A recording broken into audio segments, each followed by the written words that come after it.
Welcome guest, hello world, and it's more fun in the Philippines. I would like to introduce Mr. Jason Bautista, one of the leader of GPRS Underworld team, as the presenter of the GPRS Business Marketing Plan. Good day.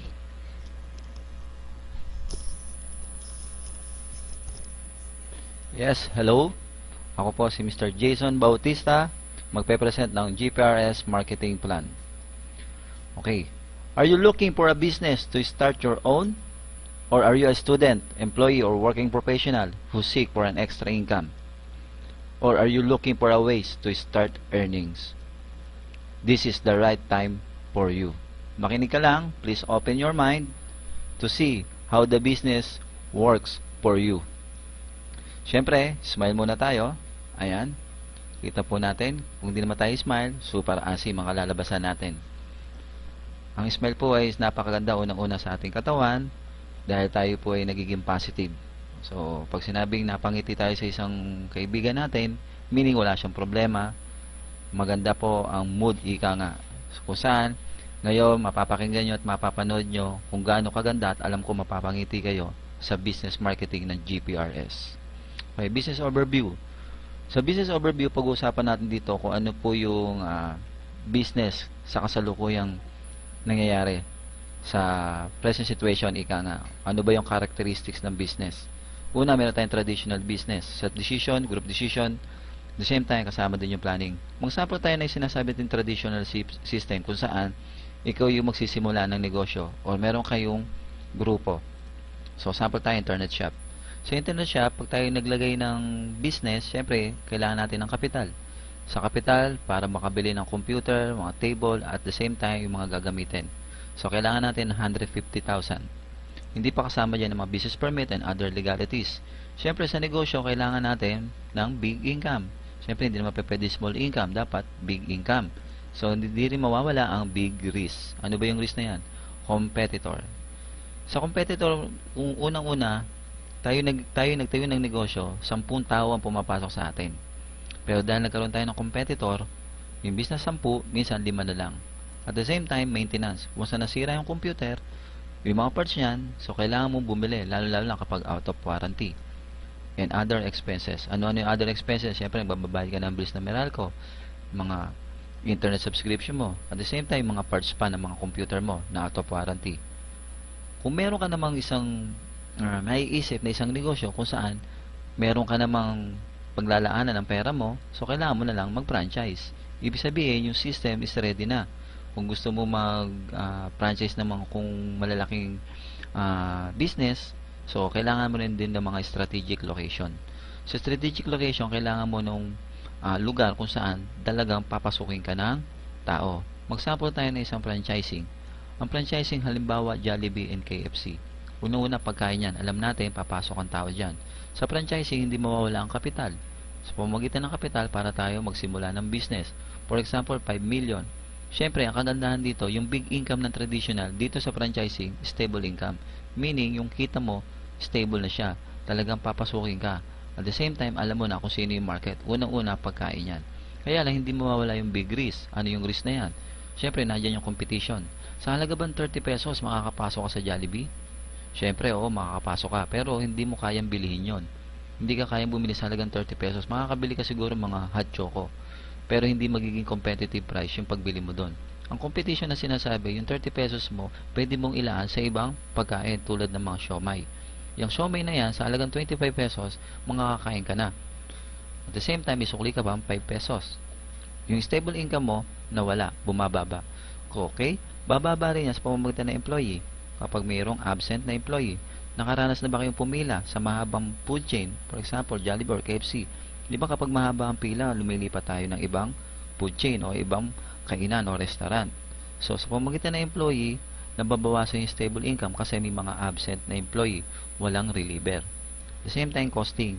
Yung costing po ng pagkain na niluluto ng Jollibee or KFC o kung ano man pagkain ng food chain yan, tumataas yan dahil sa pagtaas ng mantika or oil na ginagamit nila, at the same time mga ingredients. Okay? Ngayon, ipakikita ko sa inyo ang isang business kung saan pagsasamahin natin ang traditional at pang-franchising. Traditional plus franchising, Plus, sasamahan natin o idadagdag natin sa isang business kung saan ito is pinaka the best na component ng isang negosyo para lalong magtagumpay. Ang multi-level marketing. Okay? Traditional plus franchising plus multi-level marketing, kaya nyo magsimula ng small capital, walang risk, big income. Okay? Small capital, no risk, big income. Patutunayan ko sa inyo yan. Please, open your mind, makinig ka mabuti, manood ka mabuti sa marketing plan ng GPRS. How can I maximize my internet to the business? Ito ang isang traditional business kung saan gumagamit ng internet or online services. Okay? Mapapansin mo o makikita mo na ang internet shop, lahat na ng services nasa kanya. At meron siya isang katanungan dyan. What else? At the same time, dyan sa bahay, gumagamit siya ng internet sa bahay kung saan nandun lahat din ng services na ginagawa niya. Pero naghahanap siya ng services kung saan pwede siyang kumita sa pamamagitan ng internet. Ang tanong dyan, or any services using my internet. Okay? Do you want to have this kind of services? Okay, itong services na to, gumagamit to ng online or internet. Western Union, Cebuana Lulia, or Smart Money. Ang tawag sa services na yan, remittance. Kailangan meron kang 1 million. Bayad center or bills payment. Kailangan meron kang 1.2 million para ma-franchise mo ang services na yan. Or ticketing and booking. Ang tawag po dyan is mga travel and tours. Okay? Kailangan meron kang 300,000 per airline para magkaroon ka ng ganyang services. Or sinasabi nating loading regional center kung saan hahawakan mo ang mga loading regional center. Kailangan meron kang 800,000 per network. Kung gusto mo daw lahat ng services na yan, pagsama-samahin mo at gawin mong negosyo, kailangan meron kang 5 million. Meron ka ng online services. Remittance, bills payment, ticketing and booking, and loading regional center. 5 million. Ngayon, i-introduce ko sa inyo si GPRS or si Global Pinoy Remittance and Services or GPRS. Okay, si GPRS is an online-based transactional and reporting facility kung saan pwede siya mag-loading, bills payment, remittance, local and abroad, at the same time, air ticketing and booking. Yan po ang itsura ng franchise ni Global Pinoy. Nasa kanya na po lahat. Siyempre, in legalities, nandyan din po ang SEC, nagpapatunay na sila po ay nakaregistered sa ating government. At the same time, binigyan siya ng certificate ni Bangko Sentral ng Pilipinas. Imagine niyo, ang binibigyan lang ng certificate ni Bangko Sentral is yung mga bangko. Dahil nga, si GPRS ay remittance, umahawak ng pera, at the same time, financially stable, binigyan siya ng certificate ni Bangko Sentral. At the same time, nakipag-tie up din siya kay UCPB and Megalink, kung saan humahandle kasi si GPRS ng mga bills payment, kung saan ito magbibigay ng interconnecting sa lahat ng establishment ng bills payment, lahat ng institution ng bills payment. Okay? Franchise outlet more than 700 nationwide. Ganyan na po karami si GPRS. From 2009 up to 2012, so meron na po siyang 700 plus nationwide na franchise. Okay, to franchise this business, all package services, nandiyan na po lahat. Remittance, bills payment, ticketing and booking, and loading system. Imagine niyo remittance 1 million, bills payment 1.2, ticketing and booking 300 per airline pa dapat, loading system 800,000 per network. Pero kay GPRS, once na nag-franchise kayo, 1.2 million lamang po.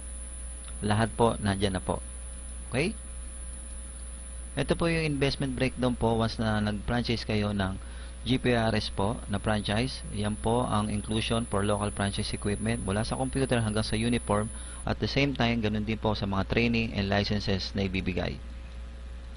Okay. Kung mapapansin nyo po, lahat po ng services niya, kailangan meron kang 5 million para magkaroon ka ng online remittance, bills payment, ticketing, book, and loading. Pero kay GPRS, 1.2 million franchise lang po. Wala naman po ganyang kalaki ang 1.2 million ang isang ordinaryong tao, isang manggagawa, kung saan sumasahod lamang ng 20,000 basic salary. Ngayon, i-introduce ko po sa inyo ang Global Dealer Package or Personal Dealer Package ng Global Pinoy Remittance and Services. Ano ba yung Global Dealer Package or Personal Dealer Package? Unang-una po, lahat ng services kasama na. Nandiyan na yung remittance, bills payment, ticketing and booking, unified loading system, plus sinamahan niya pa ng GPRS Visa Card, ganyan po itsura, Mamaya explain ko po yun mamaya. 65 retailer activation cards, kung saan pwede nyo pong bigyan ng negosyo ang ibang tao sa pamamagitan ng loading. Poster, para malaman po ng isang tao na meron kayong negosyo, unang-una po, kung nasa bahay, syempre magkakaroon kayo ng poster, kung saan nandun ang remittance, ticketing, loading, and bills payment. Okay. Kung yung 1.2 million franchise ng GPRS, sa personal dealer package, ibibigay lang po lahat ng services na yan sa halagang 14,998. Imagine niyo 14,998 only. Kumpleto ka na. Sa 14,998 yan, hindi mo kaya mag-start ng business. Una-una, kailangan mo mag-permit pa kung ano man negosyo. Kung sari-sari store yan, may hirapan ka magtayo. Dahil isang araw, 2 araw lang ang pwedeng ilaman yan sa tindahan mo. Yung 14,998 yan, lifetime business yan ng GPRS. Kung saan pwede ka na magkaroon ng remittance, bills payment, ticketing and booking, unified loading system, at lahat pa po. Okay? Sa 14,998, may business ka na lifetime. Once na po kayo ay nakapagpa-member, magkakaroon po kayo ng mygprsexpress.com/network, kung saan dyan po kayo maglalagin. Ang tawag po dyan, your own personal business web page, kung saan dyan po magkakaroon ng transaction sa loob ng website. Okay. Ang loob po ng website ng GPRS na yan is nandyan po yung pan-transfer, network, eCash, loading, my account, and location. Okay? Dealer or eCash portal. Ang dealer po, kayo po yan. Once na po kayo naging member as person, dealer na po kayo. Pero once na ginagamit nyo na yung system, ang tawag na po dyan ay eCash portal. Kung saan yung eCash po ay popondohan nyo po. Popondohan nyo po siya para yan po ang gagamitin nyo pan-transaction sa lahat po ng services na gagawin po ng GPRS. Okay, for example, meron po tayong eCash. Kung saan wala pong laman tong eCash na yan. So, hindi natin pwede magkaroon ng transaction ng remittance, bills payment, online booking, online shop kung walang eCash na pondo. Once na meron tayong eCash na pondo rito, magagawa na po natin ang remittance, bills payment, online booking, online shop. At the same time, sa loading. Yan po ang mga menu ng loading. Meron tayong regular load, special load, prepaid cards, transaction, report. Dapat meron din tayong load balance dito. Para malagyan yan, napakasimple lang din po. From eCash, pwede natin lagyan ng laman itong loading natin. Mamaya explain ko po yan. Okay. Once na nagpa-member na po kayo, magkakaroon po tayo na tinatawag na multiple ways of earnings. Paano po tayo kikita? Once na tayo nagkaroon ng negosyo, sa pamamagitan ng service charge, ng remittance, bills payment, ticketing. Okay? Sa remittance,